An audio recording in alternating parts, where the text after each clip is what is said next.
नमस्कार, आप तमाम दर्शकों का एक बार फिर से स्वागत है फॉलो अप के इस लाइव सेशन में। आज झारखंड कैबिनेट ने पिछले कई कैबिनेटों की बैठक से जो बिल प्रतीक्षा कर रहा था कि शराब अब कौन बेचेगा, राज्य में शराब नीति क्या होगी, आखिरकार उस पे हरी झंडी लग गई है। ये वैसा ही है कि दूध का जला माठा भी फूंक फूंक कर पीने लगता है। कई सरकारों ने प्रयास किया था पहले कि राजस्व अधिक आएगा, इसलिए दूसरा फॉर्मूला अपनाया जाए। सरकारें फेल हुई और अब आखिरकार अंततः निजी हाथों में शराब दुकान देने का फैसला ले लिया गया है। इनके अलावा जो पेशा, जो सबसे बड़ा मुद्दा है, जो पूरे 10 राज्य हैं भारत में जो पेशा से आच्छादित होंगे, 5th शेड्यूल और 6th शेड्यूल लेके, उसमें 8 राज्यों ने जारी पेशा लागू कर दिया है। उड़ीसा में ये माना जा रहा है कि वो भी कैबिनेट की प्रतीक्षा में आजकल के लिए रखा गया है। चुनाव के समय उड़ीसा में बीजेपी ने इसे बहुत बड़ा मुद्दा बनाया था और कहा था कि हमारी सरकार आएगी तो हम पेशा को हर हाल में लागू करेंगे। झारखंड की भी वैसी स्थिति है, ड्राफ्ट पर ड्राफ्ट पब्लिश किए जा रहे हैं, लोगों के बार बार सुझाव लिए जा रहे हैं। क्या ये सिर्फ एक तरीका मात्र इजाद किया जा रहा है ताकि कोर्ट में ये कहा जाए कि हम प्रक्रिया के अधीन है, लोगों का सुझाव ले रहे हैं, ताकि कोर्ट कोई भी फैसला देने से पहले नतीजे पर ना पहुंच पाए एट वंस, क्योंकि ये मामला कोर्ट में भी चल रहा है। इन्हीं सब मुद्दों पर हम बात करेंगे। हमारे साथ हमारे सहयोगी जितेंद्र कुमार हैं। जितेंद्र जी, जिस तरीके से शराब 7 महीने के लिए माना गया था कि तत्कालीन भाजपा सरकार ने भी कहा था कि इसको बेवरेज कॉरपोरेशन बेचेगी तो अच्छा फायदा होगा। फिर वहां से यू टर्न हो गई सरकार का 7 महीने में कि ये लायक नहीं। हेमंत सोरेन की सरकार आई, राजस्व परिषद की कई आपत्तियों के बावजूद भी सरकार ने खुद कहा कि हम शराब बेचेंगे। आखिरकार अब फिर से ये सरकार ने निर्णय लिया है कि हम निजी हाथों में शराब दुकान देंगे। तो एक शराब व्यवसायी, एक जो शराब के कंज्यूमर हैं, उनको दोनों में क्या अंतर आएगा, पब्लिक इसको कैसे मतलब देखेगा? देखिए, इसमें सरकार का एकमात्र तर्क है और वो तर्क है कि मेरे पास मैन पावर नहीं है। ठीक है। तो मैन पावर नहीं है, इस कारण हम शराब के खुदरा दुकानों को निजी हाथों में दे रहे हैं। अभी जब Jharkhand beverage corporation limited wholesale भी कर रहा है और खुदरा भी बेच रहा है, तो वो जो मैन पावर ले रहा है, जो एजेंसियां दे रही है, उसको लेके बहुत तरह का विवाद है, पैसे का विवाद है, पेमेंट समय पर नहीं है, इस तरह का बहुत सारी विसंगति है। पैसा लेके कई कंपनियां भाग गई है। तो अब ये तो अब समय आने पर दिखेगा। जो प्राइवेट हाथों में जो शराब जा रही है, तो प्राइवेट किस तरह से इसको संचालित करते हैं। लेकिन एक तो दो अभी मेजर इशू आ रहा है। एक कि भाई जो बच्चे शराब दुकान में कार्यरत हैं, उनको एक टाइम से पेमेंट नहीं हो रहा, उनका एक हेडेक है। कंपनियां उनको पेमेंट नहीं कर रही हैं समय समय पर। दूसरा ये है कि वो लोग ओवर रेटिंग कर रहे हैं, मतलब हर बोतल पे 10 रुपये 20 रुपये का एक्स्ट्रा पैसा चार्ज कर रहे हैं कंज्यूमर से। अब सरकार जब कार्रवाई करने जाती है तो आखिर वो एजेंसी पे कार्रवाई करने से पहले तो मतलब हिचकिचाती है। दूसरी बात कि अब सरकार के दिमाग में, अधिकारियों के दिमाग में ये भी चलता है कि ये बच्चे जो 10,000 12,000 15,000 की नौकरी कर रहे हैं, इन पे कार्रवाई करके क्या होगा, इनसे पैसा कौन ले रहा है, इसी में मामला उलझ जाता है। लेकिन क्या निजी हाथों में जाने से कोई ये दावे के साथ कह सकता है कि फिर ओवर रेटिंग नहीं होगा? फिर वो भी तो कहेंगे ठंडा करने का पैसा लेंगे हम। देखिए, ओवर रेटिंग के विषय को छेड़ने पर आप जो इस पर सवाल पूछ रहे हैं, 2-3 उदाहरण देना बहुत जरूरी है। आज से लगभग 4 महीना पहले उत्पाद दारोगाओं को सस्पेंड कर दिया गया। और सस्पेंड इसलिए किया गया कि राज्य के खुदरा शराब दुकानों में ओवर रेट पर शराब बिक रहा था। मालूम है, उन दरोगाओं को एक सप्ताह के अंदर यह कहते हुए जो कार्य हित में उनका सस्पेंशन वापस करना जरूरी है, उनका सस्पेंशन वापस हो गया। तो मतलब आदमी भी कमी है सरकार के पास एक्साइज डिपार्टमेंट में, इसलिए सिर्फ उनको वापस ले लिया। नहीं, सवाल ये उठ रहा है, अगर आप किसी की हत्या कर दिए या आप कोई क्राइम कर रहे हैं या क्राइम कर दिए हैं और उसके बाद हम आपके क्राइम को डिलीट कर दें कार्यहित में, सस्पेंशन करने के बाद कार्यहित में, ऐसा उदाहरण मतलब झारखंड क्या भारत में नहीं मिलेगा। तो लेकिन सरकार का तो तर्क है ना कि आदमी का कमी है, इसीलिए कार्य हित, सरकारी काम का हित सदेगा, इसलिए इनको वापस ले लेते हैं बगैर कोई शोकज किए हुए, बगैर कुछ ये किए हुए। इसके पीछे बहुत बड़ा खेल है। अच्छा, अब वो तो उनका सस्पेंशन वापस हो गया, अधिक रेट पर शराब बिक रही थी तो सस्पेंशन उनका रिवोक होने के बाद तो अब अधिक दाम पर शराब नहीं बिकना चाहिए था, लेकिन अभी भी बिक रही है, खुलेआम बिक रहा है। और आज उत्पाद सचिव जब नई उत्पाद नीति के बारे में बता रहे थे मीडिया कर्मियों को, उनसे सवाल पूछा गया, जो खुलेआम पूरे झारखंड में 10 से 20 रुपए प्रति बोतल अधिक रेट लिया जा रहा है, वो सिर्फ ये कह के अपने को बच निकले कि ये सरकार के संज्ञान में आया है और सरकार इस पर ध्यान दे रही है। अब देखिए उनका जवाब कितना हास्यास्पद है। जिस अधिक रेट पर बिकने के कारण उत्पाद दरोगाओं को सस्पेंड किया गया आज से लगभग 4 महीना पहले, वो बोल रहे हैं कि सरकार के अब संज्ञान में आया है। आप जो मेन रोड है, मतलब सरकार का, आप कांके रोड से लेके प्रोजेक्ट भवन तक जाइएगा, उस पर जो 4-5 दुकानें हैं, कहीं आपको जाना नहीं है, उस पर राज्य सरकार के सारे आला अधिकारी, नेता, मंत्री, अधिकारी सब जाते हैं। किसी दुकान पर आप एक पैसा देके एक बोतल खरीद कर देख लीजिए, आपको पता चल जाएगा। उनको संज्ञान में ये देखिए, इसका खेल क्या है उसको आपको समझना होगा, और ये बहुत छुपा खेल है। झारखंड की जनसंख्या लगभग 4 करोड़ अब आंकी जा रही है, और वैश्विक सर्वेक्षण है भारत का सर्वेक्षण है जो भारत में लगभग 10% लोग शराब पीते हैं, मतलब 100 में 10 लोग शराब पीते हैं। लेकिन झारखंड में ये तो प्रतिशत अधिक ज्यादा होगा। हाँ, छत्तीसगढ़ में इससे भी ज्यादा है। हाँ। तो आप अब इस रूप में देखिए, अगर 10% को ही मान लीजिए, एवरेज मान लीजिए, तो 10% से कितना होता है, 40 लाख लोग प्रतिदिन शराब पी रहे हैं झारखंड में।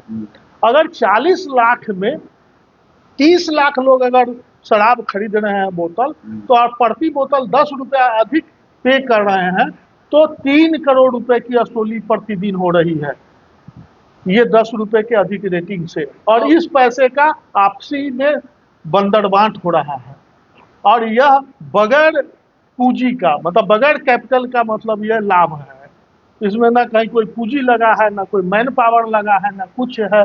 3 करोड़ रुपया प्रतिदिन आ रहा है, और इसका ढंग से बंटवारा हो रहा है। लेकिन एजेंसी वाले तो ये भी कह सकते हैं ना कि जो शराब बेच रहे हैं बच्चे, जिनको मतलब युवकों को लगाया गया है, वो लोग पैसा अपने रख लेते होंगे, ये बोल के कि वेतन कम है इसलिए हम करते हैं। हाँ, ऐसा नहीं होता है पांडे जी, ऐसा नहीं होता है। बोतल पर प्रिंट किया हुआ है, हमको याद है आज से 10-15 साल पहले बोतल पर शराब की कीमत नहीं लिखी रहती थी, इसीलिए जो दुकानदार किसी शराब के बोतल का ज़्यादा पैसा लेता था, कोई कम लेता था, तो सरकार ने एक पॉलिसी बनाई हो, नहीं हम उस पर प्रिंट करेंगे ताकि पब्लिक को भी पता रहे कि इसकी कीमत क्या है और उसको ग्राहक को कितना देना है। तो आप कह रहे हैं कि सामान्य तौर पर अधिक से अधिक दुकानों में ये फॉर्मूला लागू है, ओवर रेटिंग का है। 99.9% दुकानों में ओवर रेटिंग हो रहा है। ठीक है, तो अब सरकार और हम नहीं या एक्साइज विभाग ये कहता है कि पब्लिक तो आता नहीं है कंप्लेन करने, तो क्या वो पब्लिक जो शराब लेता है वो अपने आप को गिल्टी महसूस करता है, इस वजह से शिकायत नहीं करता है? आज उत्पाद सचिव आधिकारिक रूप से बोले, शिकायत की बात कहाँ आती है? वो तो आधिकारिक रूप से भरे मतलब प्रेस कॉन्फ्रेंस में स्वीकार किए कि ये सरकार के संज्ञान में है, तो शिकायत नहीं आई है या उनको सूचना नहीं मिली है, ये कैसे है? हाँ, आप देखते होंगे या आए दिन किसी न किसी दुकान पर 10-20 रुपया जो अधिक लिया जा रहा है उसको लेकर मारपीट हो रही है, मुकदमे दर्ज हुए हैं थानों में। तो मतलब अधिक लोग दे के पैसा निकल जाना चाहिए। वहां पर कोई झंझट जनरल लोग नहीं करना चाहते हैं, 10 रुपया कोई विषय नहीं है, लेकिन ये है कि ये मतलब सरकार के आंख के नीचे ये हो रहा है। ठीक है। अब इसमें ये है कि मान लीजिए कि जैसे सरकार निजी हाथों में दुकान देगी, पहला तो दुकानों की संख्या टोटल क्या है, जैसे कि वर्तमान में जो मद्य निषेध मंत्री हैं वो कह रहे हैं कि कई शहर मतलब कॉलोनियां नहीं बसी है, कई शहरों का विस्तारीकरण हुआ है, तो अगर सरकार को जरूरत पड़ी तो शराब दुकानों की संख्या भी हम बढ़ाएंगे। ठीक है। दूसरी बात ये है कि क्या पहले होता था कि एक ही ग्रुप या एक ही कंपनी बहुत अधिक शराब दुकान ले लेती थी, मतलब एक जिले का पूरा बोली लगा देती थी, अब क्या उसमें कोई नियंत्रण का बनाया हाँ, गया है नियम? तीसरा ये है कि मान लीजिए कि अ, शराब जैसे बिका अ, और सरकार को पैसा आया, तो क्या पिछली बार से कितना गुना अधिक सरकार इस बार राजस्व का मतलब एक मन बना के रखी है कि इतना तक तो आ जाएगा?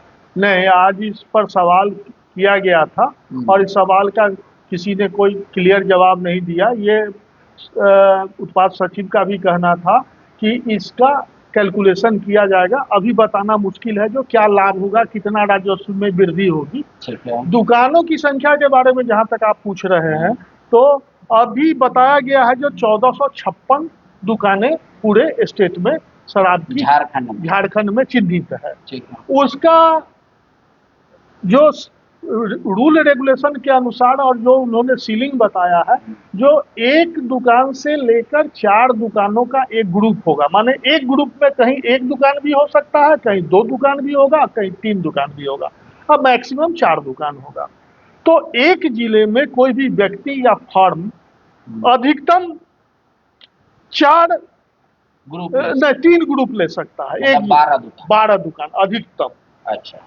और पूरे स्टेट में तो ये तो एक अच्छा पॉलिसी है सरकार का, मतलब ज्यादा से ज्यादा लोग, मतलब कोई सिंडिकेट तैयार नहीं होगा या कोई बड़ा ग्रुप इसमें इन्वॉल्व नहीं होगा, छोटा छोटा व्यापारी भी पैसा लगा सकता है। हाँ बिल्कुल, ये होगा। हाँ। और पूरे स्टेट में मतलब मान लीजिए एक जिला में 12 दुकान उसको मिला, किसी जिला में 8 मिला, किसी में जो भी मिला, मतलब अधिकतम पूरे स्टेट में कोई भी एक फर्म या व्यक्ति 36 दुकानें ले सकता है। अच्छा, ठीक है। तो ये जो 36 दुकानें ली जा रही है, तो इसका तो एक और डिमेरिट हो सकता है कि जब बड़े सिंडिकेट के लोग आते होंगे तो वो ज़्यादा बोली लगाते होंगे, सरकार को ज़्यादा मुनाफा होता होगा। अब तो 36 दुकान का ही है मैक्सिमम, तो अब इसमें छोटे व्यापारी आएंगे, वो बोली भी कम लगाएंगे। नहीं, बोली तो कम नहीं लगाएंगे। देखिए, इसका जो निगेटिव एक ही एस्पेक्ट्स है जिस पर सरकार को ध्यान देना होगा। अगर सरकार ध्यान देती है तो राजस्व में भारी वृद्धि होगी। और वो देखिए अभी क्या है, सरकार होलसेल और खुदरा दोनों बेच रही है। तो मान लीजिए किसी खुदरा शराब दुकान पर तो इलीगल शराब नहीं बिक सकता है, क्योंकि शराब उसको यह दिखाना है जो बिवरेज कॉरपोरेशन से कोई भी खुदरा दुकान को कितना शराब मिला और कितना वो बेचा। निजी हाथों में जाने पर एक आशंका हमेशा बनी रहती है और इसकी शिकायत अक्सर हुआ करता है कि वो बिवरेज कॉरपोरेशन से, मान लीजिए उदाहरण के रूप में हम समझा रहे हैं, बिवरेज कॉरपोरेशन से वो 100 पेटी शराब उठाया और उस 100 पेटी के साथ वो 20-25 पेटी इलीगल शराब भी उसी खुदरा दुकान से बेच दिया। तो शराब का क्या है, कीमत का एक औसत हम बता रहे हैं, उसका क्या है, अगर 200 रुपये का कोई बोतल है तो लगभग उस पर 110 रुपया से लेकर 20 रुपया तक टैक्स है, विभिन्न तरह का जीएसटी, ये एक्साइज टैक्स हाँ, उसका ओरिजिनल मूल्य 80 रुपये है। 80 रुपया है। तो वो 80 रुपए का बोतल 200 रुपए में बेच रहा है। तो प्राइवेट हाथ में जाने पर यही एक बहुत बड़ा मतलब निगेटिव पक्ष है। बाबूलाल मरांडी ने जो सरकार को सुझाव दिया था कुछ दिन पहले, आज भाजपा भी उसको की है, फिर से याद दिलाया है सरकार को कि भाई आप जो शराब नीति लाए हैं ये दरअसल और कुछ नहीं है। मतलब बाबूलाल का ये कहना था कि शराब नीति में महिला सशक्तिकरण का राज छुपा है। अगर सरकार चाहती तो वैसी महिलाओं को प्राथमिकता पे दुकान दिए जाते जो जैसे पेट्रोल पंप, गैस एजेंसी आजकल महिलाओं को मिल रहा है जिनके नाम पे, तो वैसी महिला विशेषकर जो शराब या हड़िया बेचकर सामाजिक शोषण का शिकार हुई हैं उनको प्राथमिकता देके शराब दुकान देते हैं, उनको सिस्टम ट्रेनिंग देके देते तो शराब में आपका उनका आय का स्रोत भी बढ़ता और सामाजिक सुधार का माध्यम भी होता। ठीक है। और उसी तरीके से आजसू का एक अपना अलग स्टैंड रहता है कि भाई सरकार को शराब बंदी की ओर बढ़ाना चाहिए, ना कि शराब बेचने और उससे राजस्व कमाने को लेकर।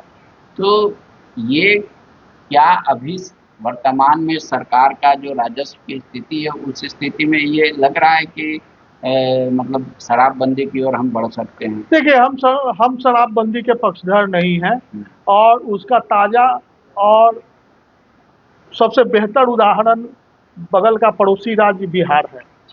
वहाँ शराबबंदी है, लेकिन बिहार के हर घर में आपको जिस तरफ से फ्लिपकार्ट, स्विगी और जोमेटो वाला आपको शराब पहुंचाता है, आप एक कॉल पर वहाँ शराब ले सकते हैं। तो वहाँ सरकार को राजस्व का भी हानि हो रहा है, मतलब होम डिलीवरी हो रहा है, सिर्फ पैसे थोड़ा ज्यादा लग रहे हैं। मतलब जैसे स्विगी और ये सब खाना पहुंचाते हैं उसी तरह के हर क्षेत्र में लड़का लोग यही व्यवसाय कर रहा है। और पिछले जब से शराब बंदी हुई है बिहार में, एकदम सामान्य स्तर के लड़का से लेके और सरकार के शीर्ष स्तर पर बैठे हुए लोग करोड़ों अरबों के मालिक हो गए हैं। और इसमें नीम पर करेला ये है कि वो जो शराब अधिक कीमत पर होम डिलीवरी हो रहा है उसमें आधा से अधिक मतलब नकली है। और बिहार का आंकड़ा है जो पिछले जब से शराब बंदी हुई है वहाँ लगभग 50 से अधिक लोगों की मौत हो चुकी है नकली शराब से। इसलिए शराब बंदी कोई सोल्यूशन नहीं है। कोई डेडलाइन है कि सरकार ये कब से नहीं, शराब नीति लागू नहीं, ये मतलब हम विभागीय सचिव को कोट करते हुए हम ही ने उनसे सवाल किया था, तो उनका कहना था कि 1 महीना हमको लगेगा इसको लागू करने में। तो हमने उनसे यह भी पूछा तो क्या यह मान के चलें जो जुलाई से, तो उनका कहना था नहीं, संभव है जो जुलाई से पहले भी हम इसको लागू कर सकते हैं। ठीक है। पेशा एक जो कानून है जिसको लेकर हमेशा से मतलब राज्य सरकार पर कई लोग आरोप चस्पा करते आए हैं कि सरकारें अपना अधिकार कट्टेल नहीं करना चाहती है, राजस्व का घाटा नहीं चाहती है, इस वजह से पेशा कानून को लागू नहीं करना चाहती। आप याद कीजिए अगस्त 2023 में एक बार पब्लिश हुआ था, फिर 9 या 10 तारीख को पब्लिश हुआ, आज उस पर कार्यशाला भी रखी गई। क्या वाकई में आपको लग रहा है कि पेशा कानून को लेकर सरकार गंभीर है, या फिर आपको लग रहा है कि नहीं ये एक रास्ता खोजा गया है कि और सरकार को समय मिल जाए ताकि वो कोर्ट में कह सके कि हम पब्लिक का राय ले रहे हैं इस पे? हाँ, मतलब हम प्रयास कर रहे हैं, लागू करने की दिशा में आगे बढ़ रहे हैं। मतलब कोर्ट का कोई हमारे सरकार के विरुद्ध कोई आदेश न हो जाए, ये बात सही है। देखिए, पेशा कानून लागू करने के दिशा में सरकार बाहर से बहुत सक्रिय दिख रही है, लेकिन अंदर में कोई सक्रियता नहीं। अगर लागू हो जाता है तो सरकार कैसे अफेक्टेड होगा, मतलब सरकार को किस रूप में घाटा होगा? देखिए, सरकार को इस रूप में घाटा होगा, एक तो स्कूल, कॉलेज, हॉस्पिटल जो उस ग्रामीण इलाकों में है, उस पर सरकार का नियंत्रण लगभग समाप्त हो जाएगा शेड्यूल एरिया में। शेड्यूल एरिया में। अच्छा। दूसरा, जो छोटा छोटा मान लीजिए लघु वनो उपज है या बालू ही है, मतलब इस तरह का जो छोटा छोटा राजस्व, हालांकि इससे बहुत सरकार को प्रभाव नहीं पड़ेगा, लेकिन इस पर भी ग्राम सभा का नियंत्रण हो जाएगा।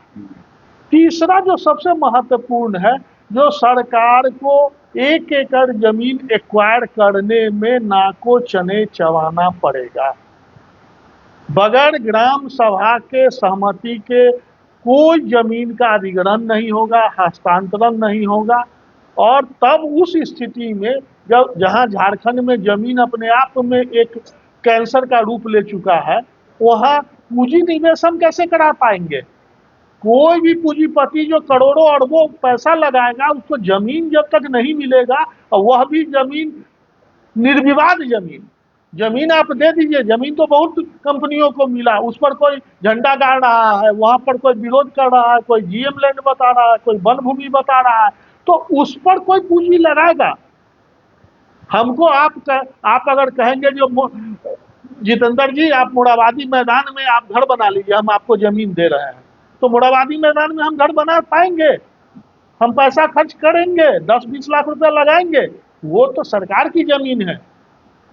तो वैसा जमीन जो विवादित है, वहां पर कोई पूंजीपति नहीं आएगा। ग्राम सभा तो अभी भी होता है जमीन अधिग्रहण को लेकर, तो अभी वाले और बाद वाले पैसा के बाद क्या अंतर होगा? देखिए, ये अब कानून का रूप ले लेगा। वहां ग्राम सभा जो अभी होती है, वो लगातार शिकायतें आती है आपको, जो फर्जी ग्राम सभा करा दिया गया, उपायुक्त जबरन दबाव डाल के ग्राम सभा करा ले। लेकिन पेशा कानून के लागू होने के बाद ग्राम सभा की ताकत बहुत अधिक बढ़ गई है। तो वो परंपरागत जो ग्राम सभा है वो, अच्छा, इसलिए बहुत तरह का दिक्कत आएगी। लेकिन जब एक बार सरकार ने ड्राफ्ट तैयार किया, 14 विभागों से उसकी राय शुमारी कर ली, उसके बाद विधि विभाग से भी ओके हो गया, फिर कैबिनेट गया, फिर कैबिनेट में ड्रॉप किया गया, फिर विधि विभाग गया, फिर विधि विभाग से क्लियर करके गया, तो ऐसा कौन सा डिस्कशन है जो सरकार कराना चाहती है आगे?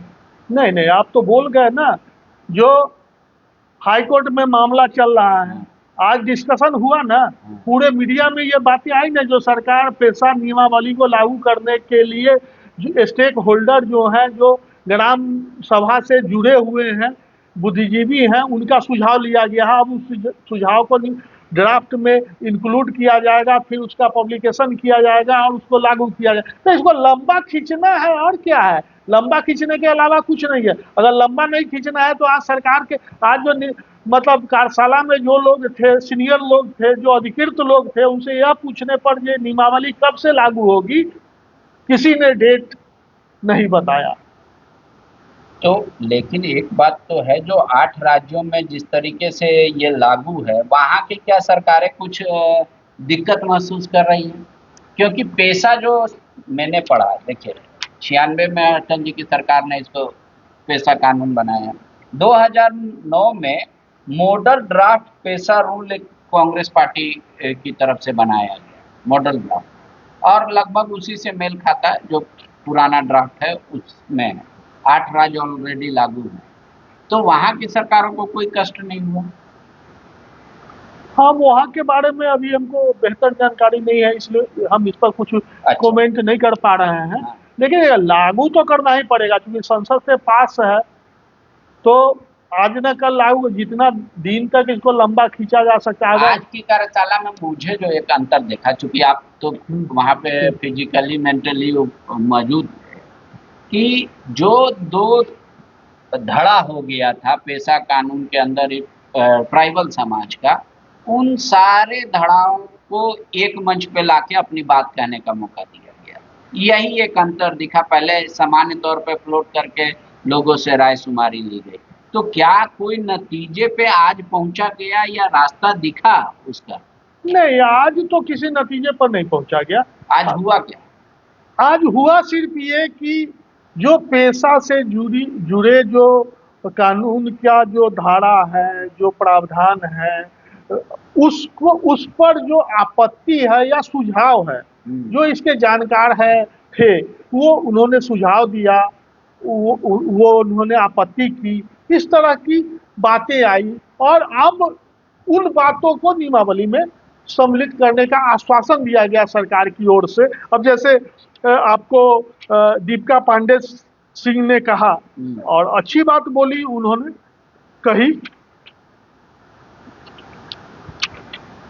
जो सुझाव को हमने ग्रहण किया है, और मैं आश्वस्त करती हूं जो पेशा अधिनियम जो है उसकी भावना के अनुरूप ही हम नियमावली को लाएंगे। तो जेपीआरए 1 के बारे में भी अधिकारी यही कहते थे कि जेपीआरए 1 के भी लागू रह सकता है शेड्यूल एरिया में। इसका सुप्रीम कोर्ट और हाई कोर्ट ने इजाजत दे दिया है कि जेपीआरए जो एक्ट है उस वो इलीगल नहीं है। हाँ, है हाँ। वो नहीं, ये हम वहाँ जो चर्चा हुई हम उसकी बात कर रहे हैं। अच्छा, कौन क्या बोल रहा है उसको गौर कीजिए। अच्छा, अब होगा क्या, ये अभी भविष्य के गर्त में है, हम उसमें नहीं जा रहे हैं। ठीक है। होगा ये जो हम आप अनुमान कर रहे हैं, जो अभी बहुत जल्दी पेशा नियमावली अधिसूचित नहीं होगी।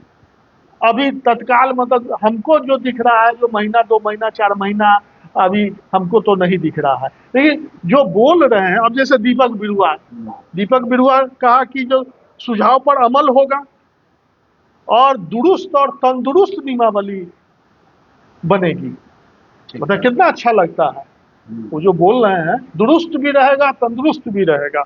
फिर आप रामदास सोरेन का लीजिए, तो वो भी बोल रहे हैं वेदम हम आम सहमति से पेशा नियमावली को लागू करेंगे।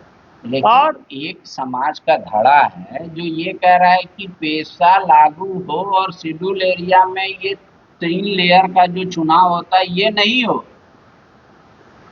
हाँ, वही है और सरकार के पास कोर्ट का ऑर्डर है कि अगले मतलब वो तो डेट एक बार पार हो चुका कि भाई आपको नगर निकायों का चुनाव कराना है। देखिए उसका एक मतलब हमारे दर्शकों को भी जानना चाहिए, उसमें एक रूल है पेशा का। उसमें कहता है जो एसटी क्षेत्र में 50% वार्ड और पंचायत के जो सदस्य होंगे वो एसटी श्रेणी के होंगे, और एकल जो पद है मुखिया का, जिला परिषद के अध्यक्ष का, वो सिर्फ और सिर्फ एसटी के लिए रिजर्व हो जाएगा। तो वो तो अभी भी एकल पद रिजर्व। हाँ, तो इसको लेके तो विवाद बढ़ेगा ना। मान लीजिए किसी गांव में 50% मतलब एकल पद जो है एसटी के लिए रिजर्व हो गया, 50% उसमें एसटी है और रेस्ट जो है सब दूसरी जाति के लोग हैं, तो उसको लेके एक तनाव पैदा होगा ना, हो रहा है ना। 6 शेड्यूल और 5th शेड्यूल एरिया में जो मतलब भौगोलिक तौर पे हम अंतर देख पा रहे हैं कि 6 शेड्यूल एरिया में जिस तरीके से आप देखिएगा कि कोकी, मैत्री, नागा इस तरीके के एक ही जगह पे लोग रहते हैं। लेकिन यहाँ जो 5th शेड्यूल खासकर झारखंड का हम बता रहे हैं कि जहाँ राह है वहाँ सोरेन भी है, वहाँ मानकी भी है, मुंडा मतलब मिक्स्ड पॉपुलेशन है। तो इसको कैसे मतलब वो लोग वेरीफाई मतलब बोल रहे हैं, कैसे रिप्रेजेंट नहीं, यहाँ तो एसटी के रूप में उसको चिन्हित कर रहे हैं। अच्छा, सब एक। हाँ, एसटी के रूप में। अच्छा। एसटी की जो जनसंख्या, एसटी की जो जातियां हैं, उस आधार पर आंकड़ा है और उसी आधार पर नियम कानून जो है सब बन रहा है। लेकिन कई राज्यों में मैंने देखा कि पेशा लागू है, वहाँ पे छोटे मोटे अधिकार गजब के दिए हुए। आईपीसी तक का सेक्शन है कि ग्राम सभा किसी पे 1000 रुपये तक का जुर्माना भी कर सकता है।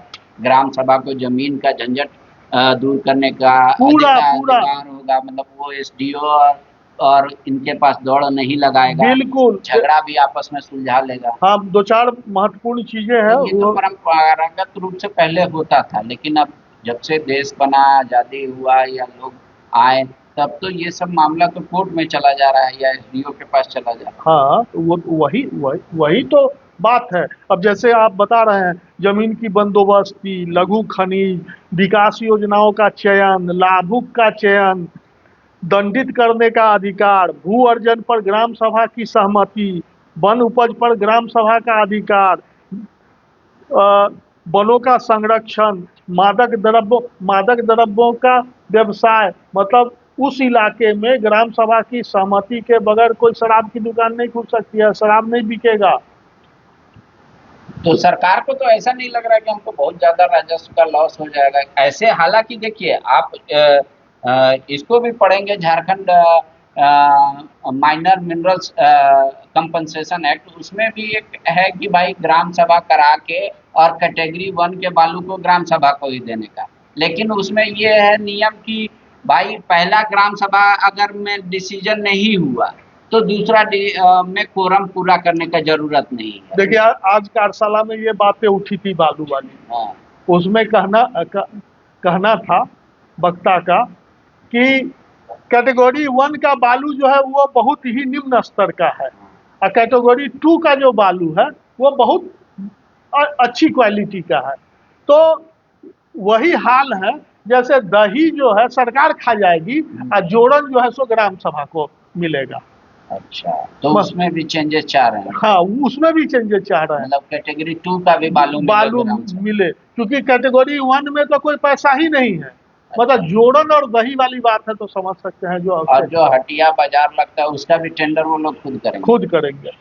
तो ये सब पैसा भी मास्टर कब आए कब गए कि उनकी अनुपस्थिति उपस्थिति, जो वहाँ पर जो अस्पताल है, छोटे छोटे अस्पताल है, उसमें डॉक्टर कब आ रहे हैं नहीं आ रहे हैं। तो बाबूलाल मरांडी के समय सरकार का आपको शायद याद होगा, छुट्टी का अधिकार दे दिया था उन लोगों ने, तो बहुत हंगामा हुआ था। आईएमए से लेके और शिक्षक संघों ने इसका बहुत विरोध किया था, फिर सरकार वापस ली, नहीं तो उस समय मुखिया से साइन कराना। देखिए कानून नहीं था ना, पेशा नियमावली एक निर्देश था। पेशा नियमावली तो संसद से पारित एक्ट है ना, वो अधिनियम है, और जब उसके अनुसार नियमावली बन जाएगी तब तो वो कानून का रूप ले लेगा, मतलब वो बाध्य हो जाए।